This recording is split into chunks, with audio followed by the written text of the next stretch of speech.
Assalamualaikum warahmatullahi wabarakatuh. Terima kasih atas kesempatannya. Perkenalkan, nama saya Dwi Tiadia Arimi dengan NIM 2019 310535. Terima kasih atas kesempatannya. Perkenalkan, nama saya Widya Kristianti Setiawan Putri dengan NIM 2019 310536. Assalamualaikum warahmatullahi wabarakatuh. Terima kasih atas kesempatannya. Nama saya Anissa Tamara Madina dengan NIM 2019 310540. Assalamualaikum warahmatullahi wabarakatuh. Terima kasih atas kesempatannya. Perkenalkan, nama saya Widya Andri Nurlita dengan NIM 2019 310575. Terima kasih atas kesempatannya. Perkenalkan, nama saya Maura Alia dengan NIM 2019 310592. Assalamualaikum warahmatullahi wabarakatuh. Terima kasih atas kesempatannya. Perkenalkan, nama saya Tiara Dewi Agustin dengan NIM 2019 310690. Terima kasih atas kesempatannya. Perkenalkan, nama saya Wilis Citra Permatasari dengan NIM 2019 310725. Apa yang dimaksud dengan IMC? IMC adalah proses pengembangan dan implementasi berbagai bentuk program komunikasi persuasif kepada pelanggan dan calon pelanggan secara berkelanjutan, yang bertujuan untuk mempengaruhi atau memberikan efek langsung kepada perilaku khalayak sasaran yang dimilikinya.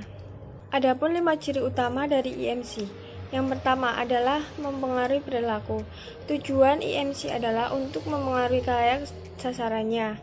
Hal ini berarti komunikasi pemasaran harus melakukan lebih dari sekedar mempengaruhi kesadaran merek atau memperbaiki perilaku konsumen terhadap merek.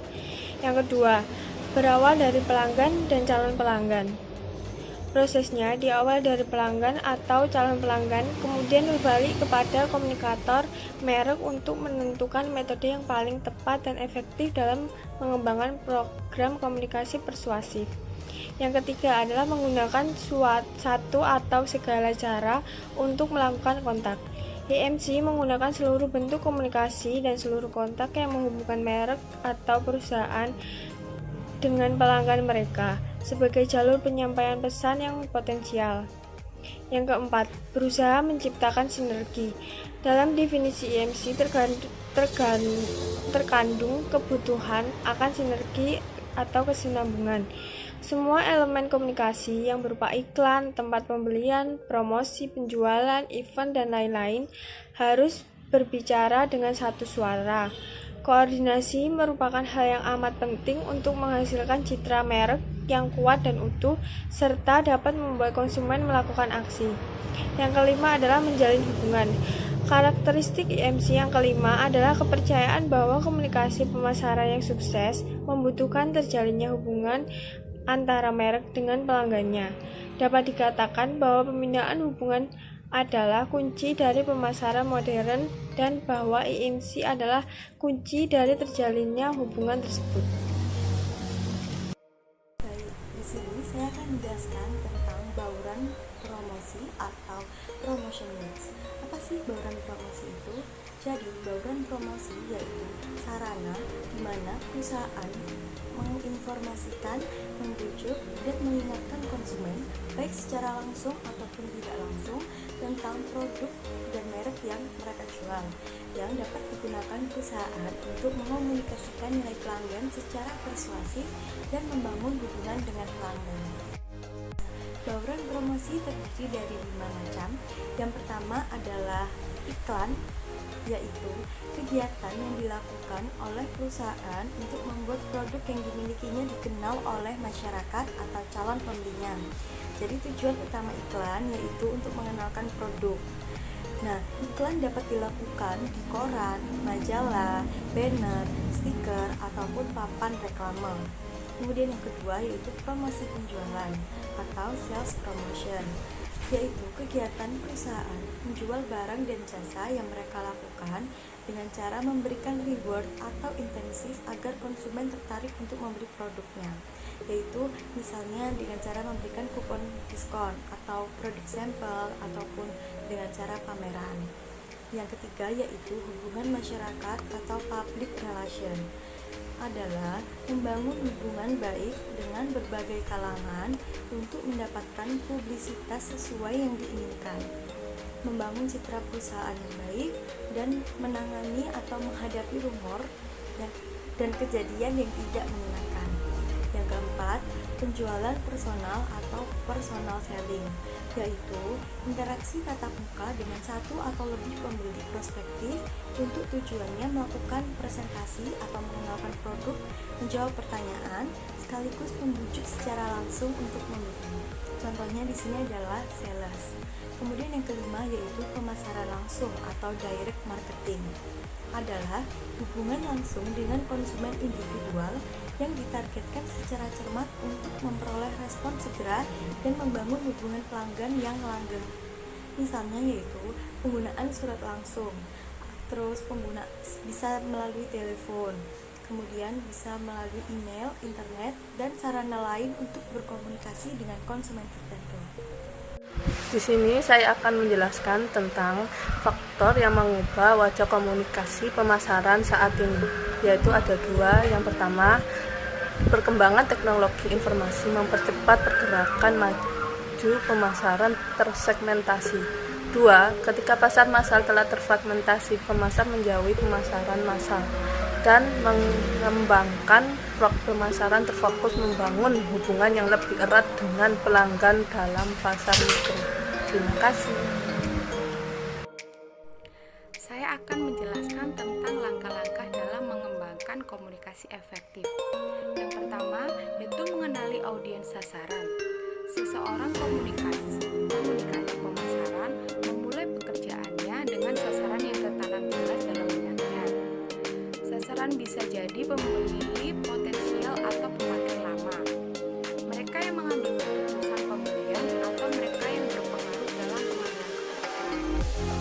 Audiensnya bisa saja individu, kelompok, masyarakat tertentu, atau masyarakat pada umumnya. Audiens sasaran sangat berpengaruh terhadap keputusan yang akan diambil komunikator. Yang kedua, menetapkan tujuan komunikasi. Setelah audiens sasaran ditentukan, komunikator pemasaran harus memutuskan respon seperti apa yang dicari. Tentu saja pada umumnya respon akhir yang diinginkan adalah pembelian, tetapi pembeli adalah hasil dari proses panjang yang dilakukan oleh konsumen dalam pengalihan keputusan. Yang ketiga, yaitu merancang pesanan. Idealnya pesanan harus mampu mengundang perhatian, mempertahankan minat, membangkitkan keinginan, dan memperoleh tindakan. Kerangka ini dikenal dengan model AIDA. Dalam merangkai pesan, komunikator pemasaran harus menyelesaikan tiga masalah.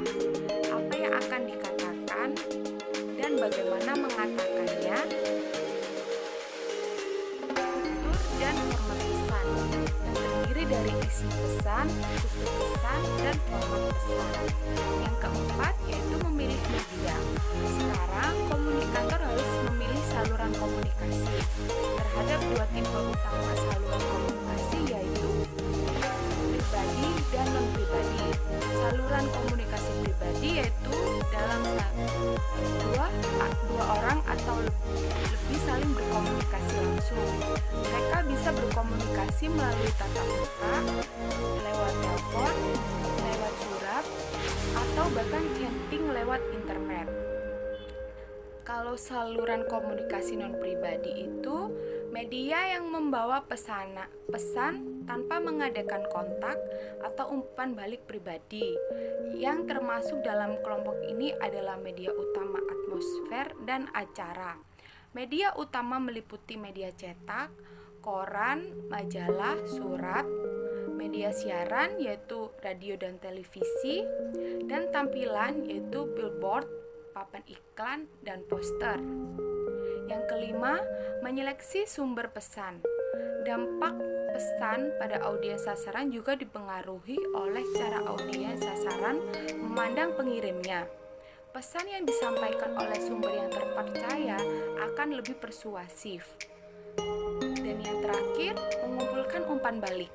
Setelah mengirimkan pesan, komunikator harus meneliti pengaruh pesan tersebut pada audiens.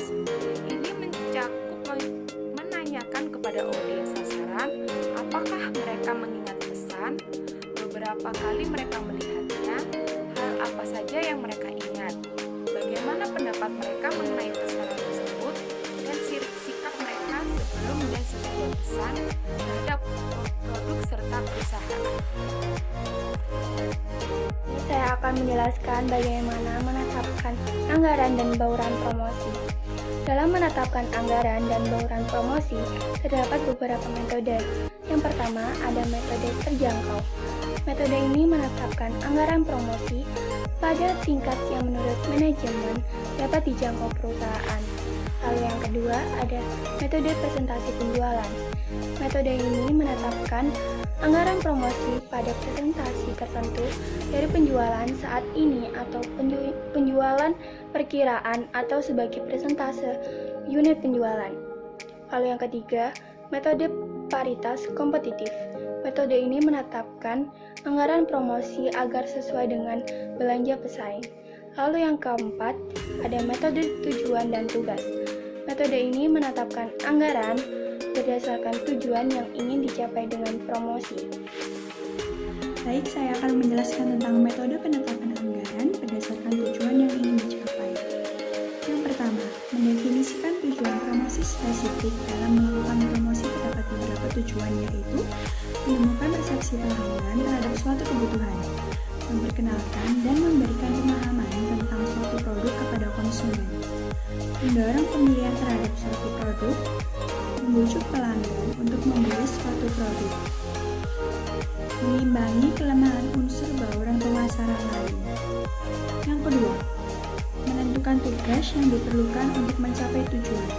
Dalam melakukan promosi, terdapat beberapa jenis promosi. Untuk mencapai tujuan tersebut, kita bisa membagi tugas dengan sebaik mungkin. Misalnya, kita melakukan pembagian siapa saja yang berperan pada promosi fisik, promosi media tradisional, atau promosi digital. Yang ketiga, memperkirakan biaya pelaksanaan tugas. Dalam melakukan promosi, pasti terdapat biaya yang harus dikeluarkan untuk kebutuhan promosi. Jadi, sebelum melakukan promosi, kita harus memperkirakan dan membuat anggaran biaya untuk kegiatan promosi yang akan kita lakukan. Baik, yang terakhir saya akan membahas tentang strategi bauran promosi. Strategi ini dibedakan menjadi dua, yaitu strategi dorong dan strategi tarik. Yang pertama, strategi dorong atau push strategi, yaitu strategi promosi yang memerlukan penggunaan wiraniaga dan promosi perdagangan untuk mendorong produk melalui saluran.